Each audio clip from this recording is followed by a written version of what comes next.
মুস্তাফিজকে যদি ভারতীয় cricket board BCCI নিরাপত্তা দিতে না পারে আইপিএল এ খেলতে গেলে কলকাতা নাইট রাইডার্স এর হয়ে, সেই ক্ষেত্রে যখন গোটা বাংলাদেশ দল ভারতে যাবে বিশ্বকাপের ম্যাচ খেলতে, তখন এই গোটা দলকে ভারতীয় ক্রিকেট বোর্ড বিসিসিআই কেমন করে নিরাপত্তা দেবে? এই প্রশ্নটা ওঠে বাংলাদেশ ক্রিকেট বোর্ডের জরুরি বৈঠকে, এবং এরপরই বিসিবির পক্ষ থেকে আইসিসির কাছে মেইল করা হয় এবং সেই মেইলে মূলত তিনটা প্রশ্ন তোলা হয়। প্রশ্ন এক, কেন কি কারণে মুস্তাফিজুর রহমানকে আইপিএল থেকে ড্রপ করা হলো? দ্বিতীয়ত, যখন বাংলাদেশ খেলতে যাবে বিশ্বকাপে ভারতে, তখন কিভাবে করে নিরাপত্তা নিশ্চিত করা হবে? এবং তৃতীয়ত, বাংলাদেশের মিডিয়া, সংবাদ কর্মীরা এবং বাংলাদেশের ক্রিকেট ভক্তরা যখন বিশ্বকাপ দেখতে যাবে ভারতে, তখন তাদের নিরাপত্তার বিষয়টা কিভাবে নিশ্চিত করা হবে? এই তিনটা প্রশ্নর উত্তর জানতে চেয়ে মেইল করা হয়েছে এবং একই সাথে জানিয়ে দেওয়া হয়েছে যে বাংলাদেশ বিশ্বকাপ খেলতে যাবে না, যেতে ইচ্ছুক না। এবং পরবর্তী সময়ে বাংলাদেশ সরকারের পক্ষ থেকেও এই ঘোষণা দেওয়া হয়েছে যে বাংলাদেশ ভারতের মাটিতে গিয়ে বিশ্বকাপ খেলবে না। সেই ক্ষেত্রে বাংলাদেশ বিকল্প ভেন্যুতে, যেহেতু এই বিশ্বকাপের কো হোস্ট আছে, শ্রীলঙ্কা আছে, বাংলাদেশের ম্যাচগুলো যেন আসলে শ্রীলঙ্কায় শিফট করা হয়। সো আইসিসির পক্ষ থেকে এখনো আনুষ্ঠানিক কোনো ঘোষণা আসেনি, কিন্তু আইসিসি বিসিবির এই মেল পেয়েছে এবং যেহেতু ছুটির দিন ছিল সেহেতু তারা এই ব্যাপারে কোনো সিদ্ধান্ত জানাতে পারেনি। কিন্তু যেটা শোনা যাচ্ছে যে আইসিসি এই ক্ষেত্রে গ্রিন সিগন্যাল দিতে যাচ্ছে, অর্থাৎ বাংলাদেশের ম্যাচগুলো এখন আর ভারতে হবে না, হবে শ্রীলঙ্কাতে।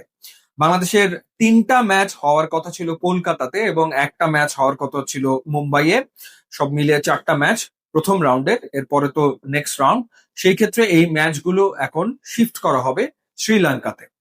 তো এটা হলো গিয়ে একটা আপডেট, এই ঘটনাটা আসলে ঘটেছে। এবং একই সাথে আগামী বছর ভারতের যে বাংলাদেশে খেলতে আসার কথা রয়েছে বাইল্যাটারাল সিরিজে, যেই আসরটা বা যেই সিরিজটা এই বছর হওয়ার কথা ছিল সেটা পোস্টপন্ড হয় এবং সেটা পোস্টপন্ড হয়ে সামনের বছরে চলে যায়। তো সেই সিরিজটার ব্যাপারে কি সিদ্ধান্ত হবে সেটাও এখন আসলে চূড়ান্ত নয়। সেই ব্যাপারে বিসিবির পক্ষ থেকে এখনো কোনো কিছু জানানো হয়নি এবং ভারতীয় ক্রিকেট বোর্ডের পক্ষ থেকেও এখনো কোনো কিছু জানানো হয়নি। যদিও গতকালকে থেকে চাউর হয় যে ভারতীয় ক্রিকেট বোর্ড আসলে সেই সিরিজটা পোস্টপন করেছে, কিন্তু আনুষ্ঠানিকভাবে সেই ঘোষণা এখন পর্যন্ত দেওয়া হয়নি। তবে ভারতীয় ক্রিকেট বোর্ড যেটা বলেছে যে বিশ্বকাপের স্কেজুয়াল হয়ে গেছে, এখন কেউ চাইলেই সেটা পরিবর্তন করা সম্ভব নয়, কারণ সবকিছু আসলে তৈরি হয়ে গেছে, স্কেজুয়াল রেডি হয়ে গেছে, সুতরাং নতুন করে এটা করা সম্ভব নয়। কিন্তু যেহেতু ব্যাপারটা আইসিসির কাছে চলে গেছে, সিদ্ধান্ত এখন আইসিসি নেবে। এবং এই বিশ্বকাপের আরো একটা হোস্ট আছে শ্রীলঙ্কা, সুতরাং বাংলাদেশের ম্যাচগুলো অনায়াসে শ্রীলঙ্কায় আসলে শিফট করে দেওয়া সম্ভব। আর এই ধরনের মডেলে মানে হচ্ছে আর একটা ভেন্যুতে পাকিস্তান খেলতে যাবে, সেই ধরনের যে মডেল চালু হয়েছে সেই মডেলও তো টুর্নামেন্ট একের পর এক আসলে হচ্ছে।